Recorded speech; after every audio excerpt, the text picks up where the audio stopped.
here in Davos, Switzerland on the World Economic Forum Week.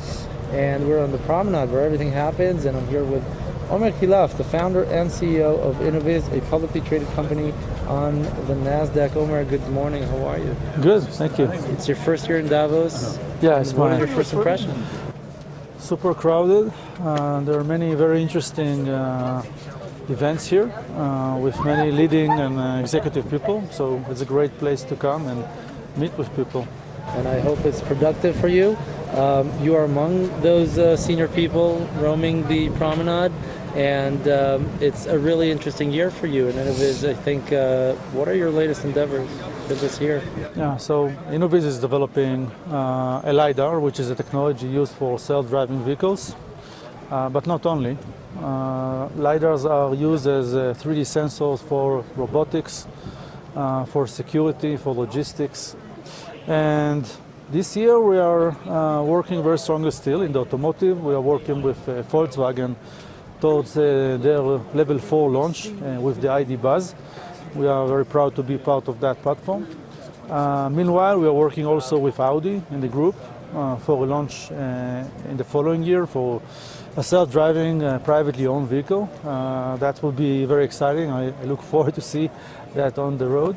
We are working with Daimler Trucks, and with many other customers. And the automotive market is actually starting to move now very strongly. I think that we are all seeing the way that Waymo is starting to hold bigger positions with a significant holding of, I think, several tenths of percentage of the taxis in some cities in the US. So it's pretty impressive. Seeing that obviously pushes the industries around it to move faster. So we work with the different teams around the world, whether it's in the US or Germany or other places. Now that a LiDAR, it's eventually a 3D sensor. It allows you to see very accurately in the environment, seeing obviously any vehicle or even a humanoid, you can say, that needs to travel in space would rather to have a 3D understanding. And one of the applications now that we are starting to be a bit more active around is homeland security. Right. In the old videos of James Bond, you would see that guy trying to jump around those laser beams. Oh, yes. Yeah. And Ocean's 11. Exactly. So imagine that room with millions of lasers, right? So I think that that's kind of basically what we do. So our LiDAR, which is a laser scanner, is now being used on perimeter security for activities that can go as long as 1 kilometer. Oh, that's remarkable. And we're now starting to be used in different areas, and actually even in Israel. We have first installations in a few villages in the south of Israel. This is something that I'm particularly proud about. Being able to see where our technology can bring value to people in so many ways, that's exciting. It's amazing. That's remarkable. Congrats on all the developments. Sounds like the use cases have broadened from your starting point to these new areas and the new horizons you're talking about.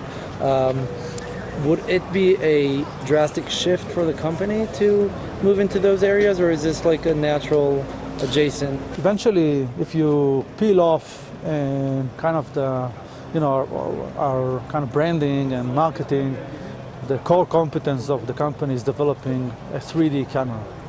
Okay, and if I would tell you that we're developing a 3D camera, I'm not sure that the first thing that will come to your mind would be, oh yeah, for sure, autonomous driving. It's not. I mean, for the same reasons that cameras were used to very specific applications in the early days, and then security now in each one of our pockets, the same way that 3D will become a consumer experience. Eventually, being able to deliver 3D capturing is something that every one of us would want to have. I mean, today when you're taking a photograph from your phone, you have the ability to experience that moment exactly. Now imagine that in the future you'll be able to take 3D videos. That will allow you to actually relive the moment in a 3D experience. So that future is not that far out. It's actually becoming a reality in some spaces. So for us, the fact that we are developing a 3D camera or 3D LiDAR, whatever you call it, and we are making it available at low cost, low volume, low form factor, etc., it's all in the same trajectory. So we don't care whether we sell it to automotive or to a security system or to a bridge collision avoidance or turbine security or smart city, etc.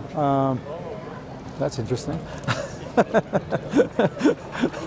Everything happens in Davos. Yeah, everything happens Anything here. can happen here. Well, that is a very interesting explanation. And I couldn't, I'll be remiss if I don't ask about the incorporation of AI into the solutions. I suppose on the autonomous driving side, there are a lot of lines that already incorporate AI as the next step of computation once the sensor identifies any movement. And certainly on the national security side, I suppose there are AI components and elements that are a use case. Eventually AI is fed with data, right? And the richer the data you can feed to the AI, it can make better decisions or outcomes or insights. Our sensor is obviously providing a very fine and accurate understanding of the 3D world. I mean, eventually digitalization of the world is what we do. We grasp the environment. And that level of data can be translated to many insights.